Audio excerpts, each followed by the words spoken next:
અને લેખની અંદર એવો લેખ લખું ભાઈ ઉમેશભાઈ, બરાબર ને? અને લેખની અંદર બરાબર ને ઉમેશભાઈ જો ખંભા બેહીન બરાબર ને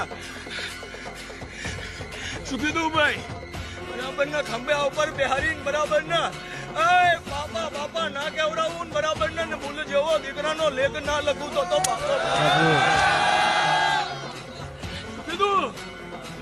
આજ મારું બોલવાનું થયું હશે ભાઈ, બરાબર ને? અને હું બોલ્યો હશું ભાઈ આજ, અને મારું ટાણું હશે, બરાબર ને? તો ઉમેદ લખી લે, બરાબર ને? કદાચ કોઈ મેનું મારે તો ક્યાંથી આ પછમ વાળાનું વેણ હતું ભાઈ, 3 કિલો બરાબર ને? જો હાથસો શું કીધું ભાઈ, 3 ને 700 ની વચ્ચે લેખ ના લખું તો હું ઓળખી ને શું કીધું ભાઈ. એ વિજયસિંહ બાપુ બોલ કે 9 મહિના 9 દાડે દૂધ જેવો દીકરો આલે